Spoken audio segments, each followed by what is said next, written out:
So, you know, you talked about, you know, being with people who are positive. Yes. How have you dealt with over the years, as we all do? Sometimes they're relationships we've just had for a long time, our kind of habit friends, you know, we've just known them a long time, so we just see them. And how do you deal with those relationships with people when, you know, you realise that relationship is no longer serving you? Yeah, exit them. I mean, I do. I exit a lot of relationships actually, because there are, you know, different times in your life. Like when I stopped drinking, I mean, I just had a whole lot of like fun people, but fun if you want to table dance every night.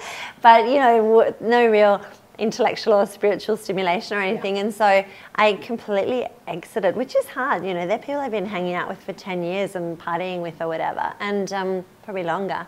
And I just exited them all. Like it wasn't a healthy environment. And you for say you me. exited them, because sometimes people, what do I do? What if they call me up? Do I say I don't like you when I've moved on to another plane?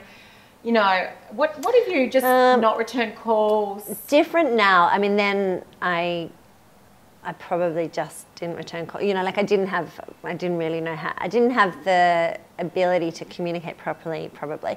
But now it depends on the situation. But I'd probably be much more honest about it and say, I actually feel like this isn't really working for me at the moment. You know, and I'd explain why and actually communicate that and be quite honest and authentic about it.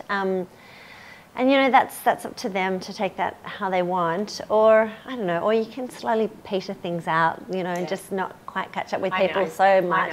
But I think it's a really, you know, there's lots of ways to do it. There's a whole other book. But I think it's really, really, really important, particularly when you are growing. Well, when I am growing and moving at a pace, you know. You've got to have people around you who are prepared to grow and move at the same pace. Well, I always think like walk with giants, like walk with people who are having bigger conversations, who make you bigger. Yes. Like who challenge small thinking, or if you're talking small, they don't want to engage in it. Like even if you're having a small day, you know, they're not up to small conversation. They don't want to gossip. They don't want to talk. They just want to like, what are we up to? Exactly. And it's hard because there are a few people that I really think are beautiful. You know, really kind people that I have thought, oh, they'll always be there. And lately I've just noticed, I don't know if they really kind of are anymore. And I don't know, you just got to, you know, you just got to make that decision as you move through, and